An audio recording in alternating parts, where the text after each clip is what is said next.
ჩვენმა მაყურებელმა კარგად იცის, რომ ჩვენს ორგანიზმში ბუდობს პეპელა. ერთი პატარა პეპელა პრინციპში, რომელიც ჩვენს ორგანიზმს სრულად მართავს. ამ პატარა პეპელას ქვია ფარისებრი ჯირკვალი და ასევე შესაძლო უშვილობის მიზეზით შეიძლება იყოს სწორედ ეს პეპელა. ამიტომ ავხსნათ თუ როგორ უშლის ხელს აუტოიმუნური დაავადებები და სიმსუქნე ახალი სიცოცხლის წარმოქმნას ან დაბადებას. ჯერ განმარტოთ რა არის ავტოიმუნური პროცესი.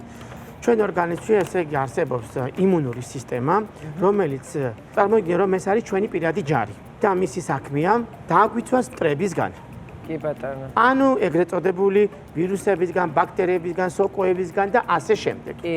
მაგრამ მინდა გითხრათ იკა რომ ზოგჯერ ეს ჯარი იბნევა და ეს ჩვენსავე ფარისებულ ჯირკვალს მიიჩნევ მტრად და აღნიშნულიდან გამომდინარე იწყებს მასზე თავდასხმას. სწორედ ეს არის ავტოიმუნური პროცესი. ცუდია. საკუთარ ორგანოს ებრძვის და ქალებში არის განსაკუთრებით ხშირი აუტოიმუნური დაავადებები. მოგეხსენებათ, რომ ფარისებრი ჯირკვალი აწარმოებს ჰორმონებს, რომელიც მეტაბოლიზმში და სხვადასხვა ორგანიზმის გამართულად ფუნქციონირებაში მონაწილეობს. მოდით იქ მაყურებელს ავხსნათ, რეკვიზიტისკენ გადავინაცვლებით, თუ როგორ მუშაობს ფარისებრი ჯირკვალი და რა ფუნქცია აქვს მას რეპროდუქციულ სისტემაში. წარმოიდგინეთ, რომ ფარისებრი ჯირკვალი წარმოქმნის ჰორმონებს. ეს ჰორმონები ძალიან მარტივად ავხსნათ იქა ჩვენს მაყურებელს, არის წერილები. წერილებს ფარისებრი ჯირკვალი უგზავნის ნებისმიერ ჩვენს ორგანოს, მათ შორის საკვერცხეებს. მაგრამ ოდესაც იმუნიტეტი ეს აუტოიმუნური დაავადება, რაზეც ლევანი საუბრობდა, უტევს და ანადგურებს და ბლოკავს დაბლოკე? დაბლოკე, კი ბატონო. ეყოფოდა წერილები? წერილები ეს ნორმალურ მდგომარეობაში. და ეხლა როდესაც არის დაავადება, ფარისებრი ჯირკვალი ვეღარც უგზავნის და ვეღარ წარმოქმნის აი ამ წერილებს, რომელიც ძალიან მნიშვნელოვანია საკვერცხეების გამართულად ფუნქციონირებისთვის, მის მოსამწიფებლად. შესაბამისად, რადგან ეს არის დაბლოკილი, ვერ ხდება საკვერცხეების მომწიფება და ვეღარ დგება ორსულობა სამწუხაროდ. სწორედ ეს არის კავშირი. ეს წერილები წაუკითხავ. კი ბატონო. სამწუხაროა. წავიდე. დაბრუნდეთ, კი. შვენიერი ის იყო რაღაც საჩვენებელი მაგალითი. ვთქვათ კიდევ ერთი პრობლემის შესახებად, რომელიც არის ზედმეტი წონა, ეს არ არის მხოლოდ ვიზუალური და უშუალოდ რაღაცა, რომელიც შეიძლება აწუხებდეს ადამიანს. ეს გახლავთ კიდევ უფრო რთული საკითხი, როდესაც საქმე ეხება ცხიმს, რადგან ამ შემთხვევაში ცხიმი აღიქვება როგორც ცალკე ძალიან აქტიური ორგანო, რომელსაც თავის ჭკუაზე გადაყავს შემდეგ უკვე ჩვენი ორგანიზმი და საკუთარ წესებს კარნახობს კიდევაც. ნამდვილად ისეათიკა. წარმოიდგინე დიდი ქალაქი და საშინელი საცობი, აი ეთიკა ხედა. სადაც სასწრაფო დახმარების მანქანა ვერ გადის. და მინდა გითხრათ, რომ სიმსუქნე ზუსტად ასეთი საცობია ჰორმონებისთვის. ანუ ზედმეტი ცხიმი გამოიმუშავებს ნივთიერებებს, რომლებიც ბლოკავს ქალის მთავარ ჰორმონებს და საკვერცხეები იბნევა და ვეღარ ხვდება, როდის უნდა გამოუშვას კვერცხუჯრედი. გარდა ამისა, სიმსუქნე და ფარისებრი ჯირკვის პრობლემები, კერძოდ ჰიპოთიროიზმი, ხშირად ერთად მუშაობენ აი ზარმაცი ფარისებრი ჯირკვალი, ასე ვთქვათ, იწვევს ჭარბწონიანობას, რომელიც თავის მხრივ ხელს უშლის დაორსულებას, ხო? მოკლედ ეს გახლავთ ჩაკეტილი წრე. სასიამოვნოდ ნამდვილად არ ჟღერს, ცოტა საშიშადაც კი, თუმცა სასუწარკვეთას ნამდვილად არ უნდა მიეცეთ, არამედ ასეთ დროს შეიძლება ჩანიშნოთ ვიზიტი ექიმთან. თუმცა სანამ თქვენ ამას მოაგვარებთ, მანამდე ჩვენ ჩავნიშნეთ უკვე ვიზიტი ექიმთან და ახლა შემოგვიერთებიან ისინი და მათთან ერთად განვაგრძობთ საუბარს. ჩვენი სტუმრები არიან კლინიკა GGRC-ის დამფუძნებელი, სამედიცინო დირექტორი, ექიმი ემბრიოლოგი პროფესორი ნინო მუსერიძე და ენდოკრინოლოგი, მედიცინის მეცნიერებათა დოქტორი პროფესორი ელენე გიორგაძე. მოგესალმებით. მოგესალმებით, გაბრძანდით. დიდი მადლობა კიდევ ერთხელ სტუმრობისთვის. დიდი მადლობა დაპატიჟებისთვის. ტრადიციულად ქართული წყალი მინდა შემოგთავაზოთ, წყალი მთის გაზირებულ ნატურალურ მინერალურ წყალს გთავაზობ და რაც თავარი ეს გახოთ ბრომატის გარეშე მიირთვით. დიდი მადლობა. ნინო, სულ უფრო ხშირად საუბრობენ ფერტილობის საკითხზე და კიდევ უფრო ხშირად ხდება ეს ახალგაზრდულ ასაკში საკმაოდ, ხო? რასთან გვაქვს საქმე და რამდენად მნიშვნელოვანია დაგეგმვა ზოგადად ოჯახის? ხო, ესე ქვია მაინც ოჯახის დაგეგმვა. ალბათ ყოველთვის არის დაგეგმვა, ახალგაზრდა ასაკში იქნება ეს თუ დაუშვათ 35+ ასაკში. ფერტილობას ძალიან დიდი მნიშვნელობა აქვს არა მარტო იმისთვის, რომ ორსულობა დადგეს, არამედ ორსულობა იმართოს სწორად და ენდოკრინოლოგიას აქვს უდიდესი მნიშვნელობა იმისთვის, რომ ჯანმრთელად ვიყოთ, ფერტილური ცხოვრება იყოს აბსოლუტურად რეპროდუქციული მედიცინა მოწესრიგებული და რა თქმა უნდა მთელი ორსულობის განმავლობაში მართვაც დამოკიდებულია იმაზე, თუ რამდენად კარგი ენდოკრინოლოგიური სისტემა გვაქვს და რატომღაც, როდესაც ენდოკრინოლოგიას ახსენებენ ხოლმე, ფარისებრ ჯირკვალს მაგალითად მოიხსენიებენ ცალკე. Რაღაც კონგლომერატი, ვითომ ერთი რაღაც სისტემაა, რომელიც გამოსწორდება თუ არ გამოსწორდება, ჩემზე არ მოქმედებს როგორც დაუშვათ უნაყოფობის ტიპის პაციენტზე. მე ვფიქრობ, რომ აბსოლუტურად ყველა ორგანო ენდოკრინოლოგიურ სისტემაში აბსოლუტურად ეს არის ერთი სისტემა. და არ არსებობს დაუშვათ ექიმმა დაგინიშნოს რაღაცამ და არ იმოქმედოს ამას სხვა დანარჩენზე. იმიტომ რომ ფარისებრი ჯირკვალი მოქმედებს როგორც პროლაქტინზე, ასევე დაუშვათ სასქესო სტეროიდებზე. აქედან გამომდინარე მთელი ეს სისტემა, აუტოიმუნური პროცესები, რომელიც მიმდინარეობს ფარისებრ ჯირკვალში, ასევე მიმდინარეობს საკვერცხეში, იმიტომ რომ ესეც არის ასევე ენდოკრინოლოგიური სისტემის ერთ-ერთი ნაწილი.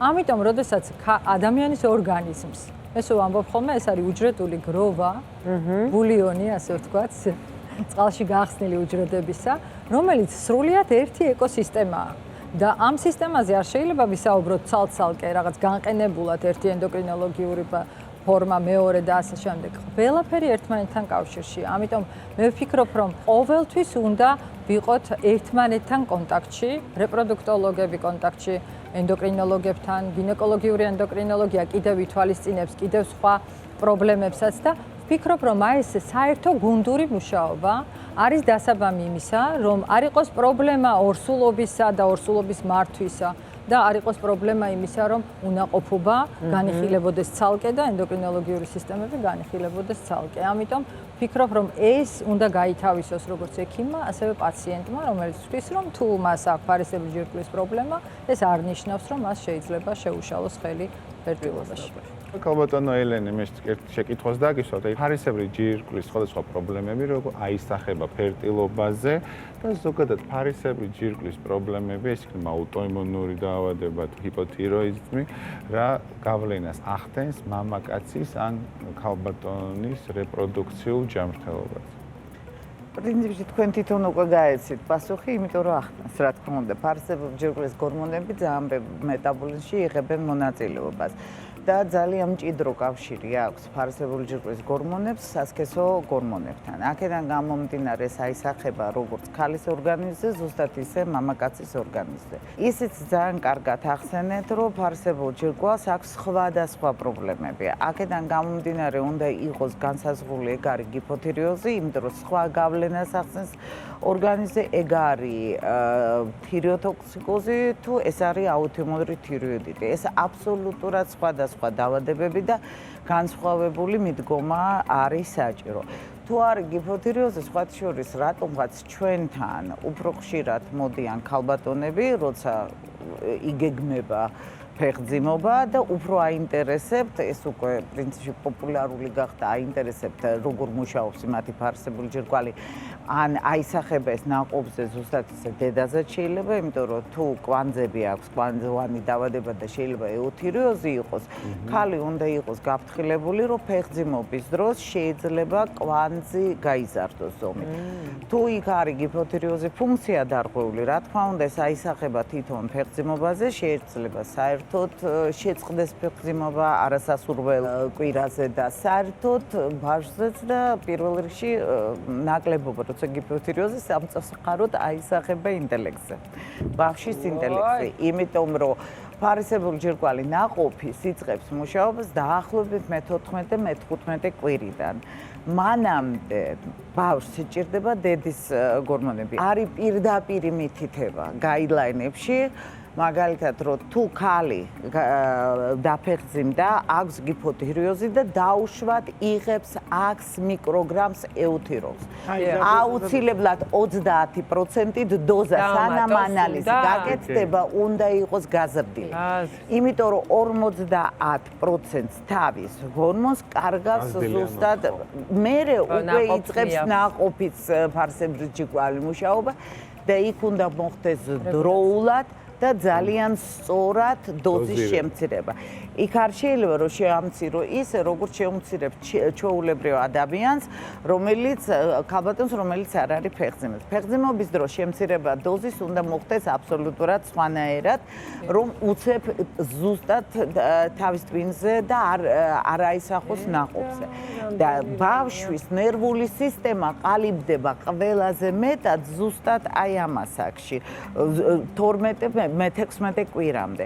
ამიტომ ყველაზე მნიშვნელოვანია რომ აქ არ მოხდეს დედის მხრიდან ნაკლებობგონოს. არსებობს ზუსტად ისე მეორე ვარიანტი, როცა არის თირიოტოქსიკოზი, როცა დედას აქვს თირიოტოქსიკოზი და თუ აქვს წინასწარ, რა თქმა უნდა, ჩვენ ვაფრთხილებთ, რომ ჯობია ეხლა არ მოხდეს ფეხზიმობა, ჯერ უმკურნალო თირიოტოქსიკოზი და ეს ადვილია ძალიან.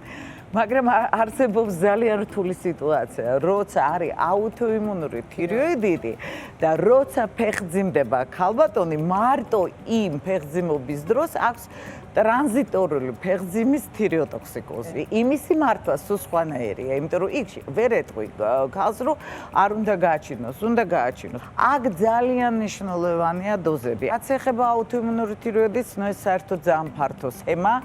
იმიტომ რომ მთელ სოფლიოში 80% ადამიანებს, აი ჩვენ ვინც აქ ვზივართ, თითქმის უყველეს გვაქვს აუტოიმუნური თიროიდიტი, მაგრამ ამ 80%-დან მარტო 20% როდისმე აყალიბებს ამ დაავადებას.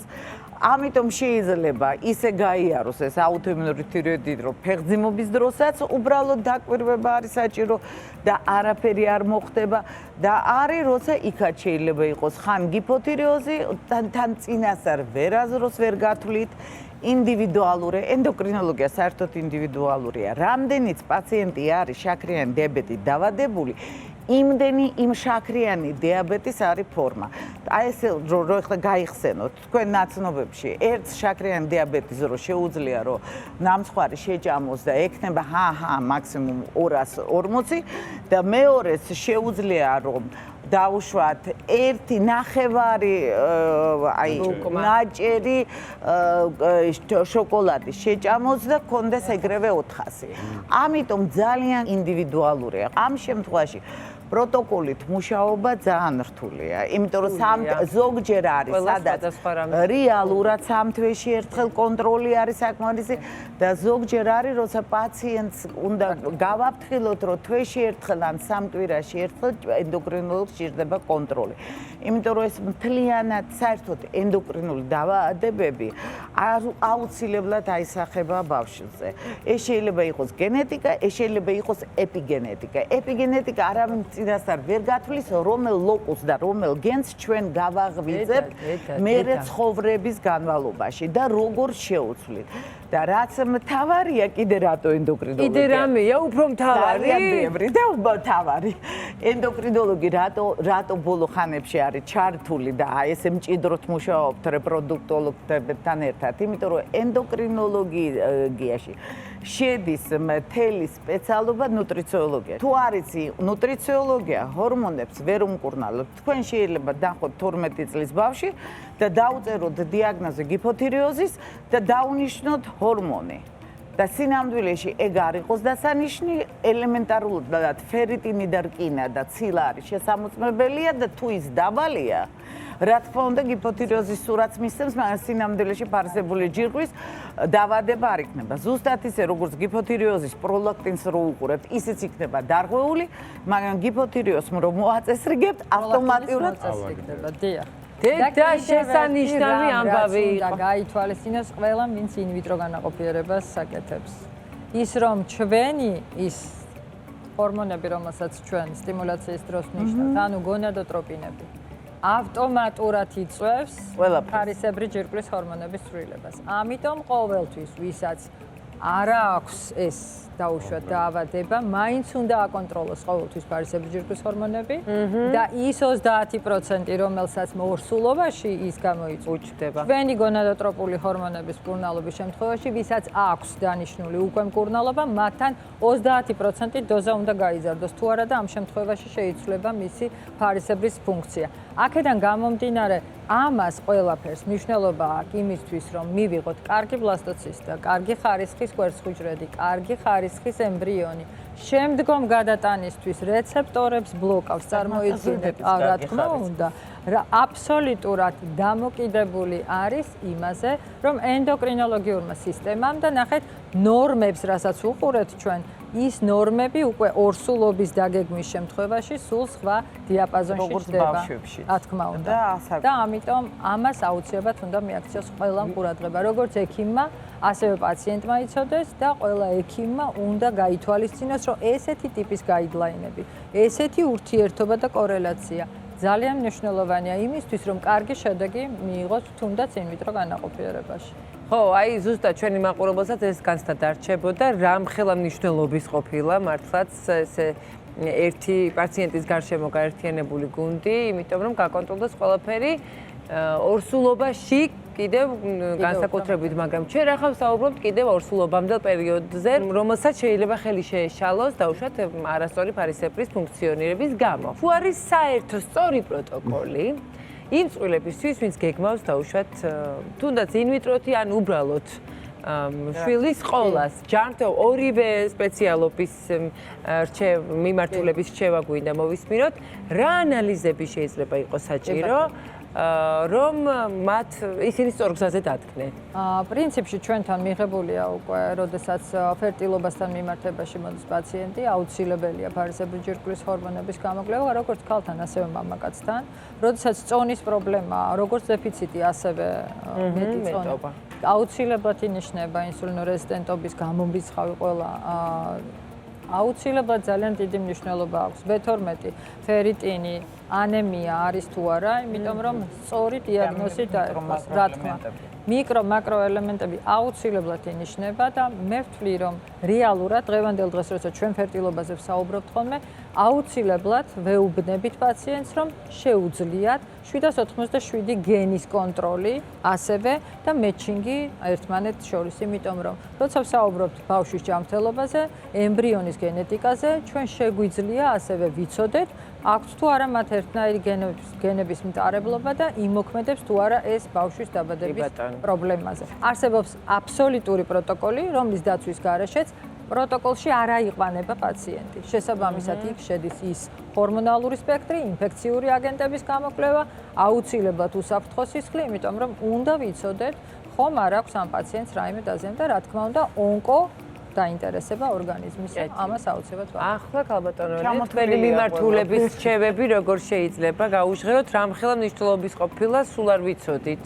ასე ნინო უკვე ჩამოთვალა ყველაფერი. ყველა ჰორმონი რაც აუცილებელია ინსულინორეზისტენტობას ახსენა, იმიტომ რომ ფარისებურ ჯირკვალზე ისედაც ლაპარაკობდით. მიკრო-მაკრო ელემენტები აუცილებელია და ვიტამინები.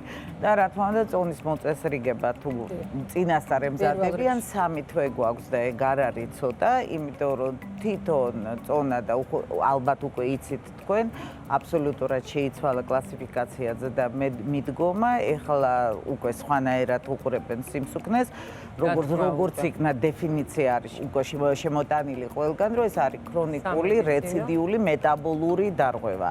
და ძალიან ცვლის ჰორმონებთან ერთმანეთთან დამოკიდებულება. ამიტომ წონაზე აუცილებლად პროტოკოლში ეხლა შევა მთელ სოფლიოში უკვე ცვლილება, იმიტომ რომ არსებობს სიმსუქნე და არსებობს პრესიმსუქნე, როგორც პრედიაბეტი.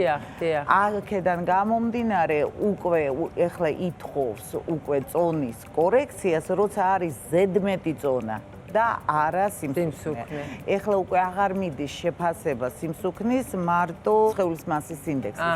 აუცილებლად უნდა იყოს აღებული გარშემოწერილობა და გაყოფილი სიმაღლეზე.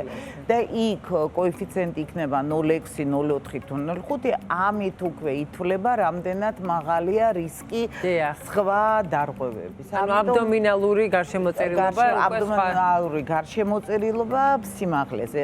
იცით რატო არის სხეულის მასის ინდექსი საკმარისი, იმიტომ რომ მადლობა ღმერთს, როგორც იქნა საქართველოში ძალიან მიღებული არის უკვე კულტურა ვარჯიშის.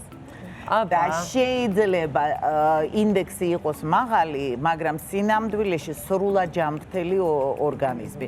ეს იყოს კუნთის წონა და არა ცხიმის. კეთილი. და მამაკაცები არ დაგვავიწყდეს. როგორ უნდა დაგვავიწყდეს? შვილოსნობაზე რომ საუბრობთ. ძალიან. და რო თუ ფიქრობენ რომ წონა არანაირ პრობლემას არ წარმოადგენს სისულო რეზიდენტობა მამაკაცებში არანაირ პრობლემას არ ეს არის აი როგორ გითხრათ ქალებთან მიმართებაში ხო აქვს ძალიან დიდი მნიშვნელობა ფერტილობასთან სპერმატოგენეზი პირდაპირ პროპორციულია იმ ჰორმონალური დარღვევისა რომელიც ხდება მამაკაცებში ზედმეტი ცხიმის არსებობის შემთხვევაში ასე რომ აუცილებლად ყველას ვისაც სჭირდება ენდოკრინოლოგი ჯერ მოვიწესრიგოთ ენდოკრინოლოგიური სისტემა, შემდგომ ჩვენ პარალელურ რეჟიმში მივხედავთ სპერმატოგენეზს. ასე რომ, რა ვიცი, ვფიქრობ, რომ ენდოკრინოლოგია არის პირველი გადამწყვეტი როლის, რაც ინფერტილობას ეხება. კეთილი, მადლობას გიხდით ჩვენთან მოსვლისთვის, ამდენი ინფორმაციის გაცემისთვის. კარგად გავერკვიეთ, რა მნიშვნელობა აქვს როგორც ენდოკრინულ სისტემას. ყველა ჯანმრთელობისათვის, ასევე განსაკუთრებით ორსულული ქალბატონისთვის და მისი ნაყოფისთვის. მადლობა და ძალიან სასიამოვნო ყოველთვის თქვენი საუბრის და კომპეტენციის დიდი მადლობა. მოსმენა.